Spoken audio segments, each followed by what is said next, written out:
નમસ્કાર મિત્રો, સ્વાગત છે આપ સૌનું શિવુ કુક્સ કોર્નરમાં. તો આજે આપણે બનાવવાના છીએ એક એવું સરળ અને સ્વાદિષ્ટ શાક. જ્યારે ઘરમાં શાકભાજી ન હોય ત્યારે ફટાફટ બની જાય, તૈયાર થઈ જાય. ઘણીવાર એવું બને કે ઘરે કોઈ પણ શાક ના હોય ત્યારે આ સરળ રીતથી ટેસ્ટી શાક બનાવી શકાય.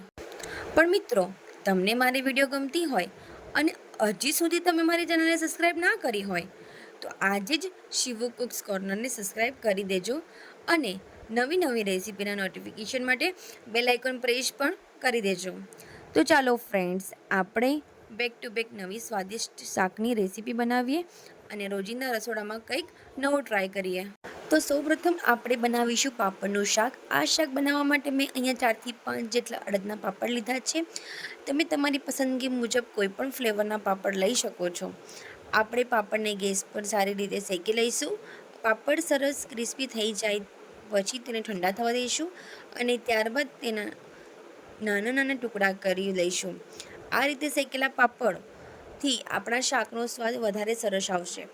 હવે આ પાપડના નાના નાના ટુકડા કરી દઈશું અને પછી આગળની પ્રોસેસ શરૂ કરીશું. હવે આપણે એક કઢાઈમાં થોડું તેલ ગરમ કરી તેમાં રાઈ, જીરું અને હિંગનો વઘાર કરીશું. તો મેં અહીંયા 3 ચમચી જેટલું તેલ લીધું છે અને થોડીક રાઈ અને થોડું જીરું લીધું છે. હવે આ ત્રણ વસ્તુ બરાબર શેકાઈ જાય એટલે પછી આપણે તેમાં બારીક સમારેલી ડુંગળી સાતળી લઈશું. હવે તેમાં ડુંગળી બરાબર સતળાઈ જાય એટલે ડુંગળીને લગભગ 2-3 મિનિટ જેવું થઈ જાય એટલે આપણે પછી તેમાં લસણની પેસ્ટ એડ કરવાની છે. લસણની પેસ્ટની સાથે તમે જો તમારી પાસે લીલા મરચાં કે આદું હોય તો તમે એ બંનેનો ઉપયોગ પણ કરી શકો છો. તો મેં અહીંયા ડુંગળી અને લસણનો ઉપયોગ કર્યો છે. તો બંને વસ્તુ બરાબર સતળાઈ ગયું છે એટલે મેં અહીંયા ટામેટાં ઉમેર્યા છે. તો આપણે ટામેટાને ઉમેરી દઈશું અને ટામેટાં ઉમેરાઈ જાય એટલે પછી મેં અહીંયા મીઠી લીમડી પણ એડ કરી છે. તમારે મીઠી ના હોય તો મને સ્કીપ કરી શકો છો. હવે આ ત્રણે વસ્તુ બધું સતળાઈ જાય એટલે આપણે મસાલો તૈયાર કરવા માટે એક વાસણમાં થોડું દહીં લઈશું. હવે તેમાં અડધી ચમચી હળદર, અડધી ચમચી ગરમ મસાલો, 1 ચમચી ધણા જીરું પાવડર, 1 ચમચી લાલ મરચું, 1 ચમચી મીઠું અને અડધી ચમચી કશ્મીરી લાલ મરચું ઉમેરીશું. આ બધાને દહીં સાથે મિક્સ કરી સારી રીતે હલાવી દઈશું જેથી મસાલા અને દહીં બરાબર રીતે સારી રીતે મિક્સ થઈ જાય અને દહીંમાં કોઈ ગાંઠ ન રહે. હવે આપણે અહીંયા બધું બરાબર શેકાઈ ગયું છે એટલે આપણે તેમાં એ મસાલો જે દહીંમાં કર્યો એ આપણે કઢાઈમાં એડ કરીશું અને બરાબર હલાવીશું.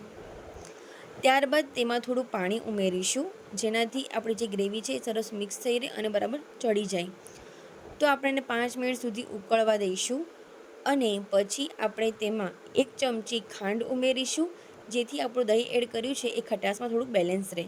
અને હજી આપણા સ્વાદ સરસ માટે મેં અહીંયા કિચન કિંગ મસાલો એડ કર્યો છે. તો હવે આપણે 5 મિનિટ જેવું થઈ ગયું છે એટલે આપણે પાપડના ટુકડા એડ કરી દઈશું.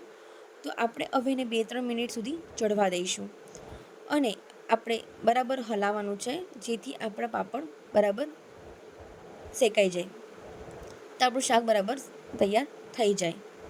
તો આપણે અહીંયા 2-3 મિનિટ થઈ ગઈ એટલે હવે આપણે છેલ્લે લીલા ધણાથી આપણે ગાર્નિશ કરી દઈશું અને આપણો સ્વાદિષ્ટ પાપડનું શાક તૈયાર થઈ જશે.